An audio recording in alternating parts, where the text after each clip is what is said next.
So doing a little hand sanding right now on this next knife, and yeah, I don't think anybody really likes hand sanding. And tying back into when I used to make bamboo rods, that was honestly like spend about 30 to 40 hours making the rod itself, like building the rod blank out of bamboo, splitting cane, tapering the individual strips, heat treat, bind, all that stuff, right? Like building the whole thing.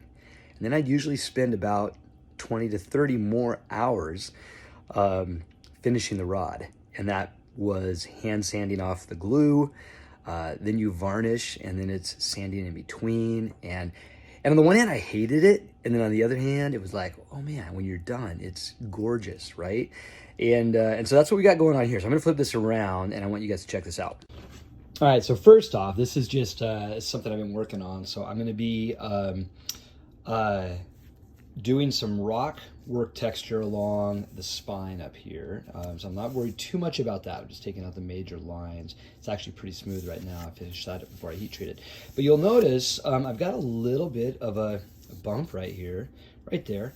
And honestly, so my 240 belt, and I'm experimenting with some different belts. These are VSM belts. I don't know if I just got a bum one or what, but it's the seam. It's got a little bump in it. And I'm thinking that's what's creating this. I've got this on both sides, just as the blade kind of bumps off on that really fine grit. I sanded out the other side. It looks beautiful. So I'm going to be working on this one, and then I'll show you back in a second what's going on. Right now, I'm just using a 120 grit to start, working down, getting everything smooth. And I guess it's really what I wanted to focus on here is that the beauty of hand sanding, while it is a pain, it's a place where you can slow down and you can make up for any mistakes or errors that were made on the machine. And I know a lot of people use Scotch-Brite belts and things like that to kind of blend in, and I definitely use those at times. But on this one, what I'm wanting to do is get a satin finish here on the main blade or the primary blade, and then I'll do a dark etch on it. I've got a Hamon that I'm hoping will come out in this, so I really want it to show up nice and clean. So that's why I'm spending so much time hand sanding, and right now I'm just working these spots out. So again, I'll be back. I'll show you the finished product before I move on to the rock work here in a few minutes. Have a great day.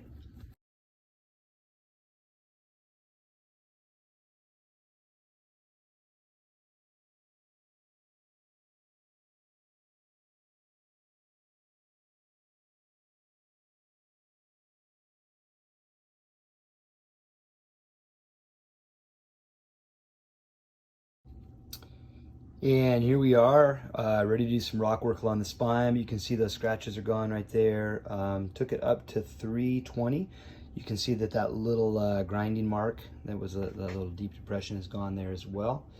Looking good, looking good. I'm pretty stoked about this. So anyway, we'll tune back in with finished product down the road.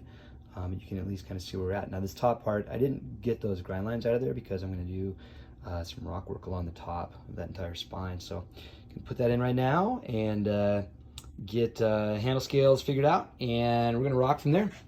Y'all have a good day.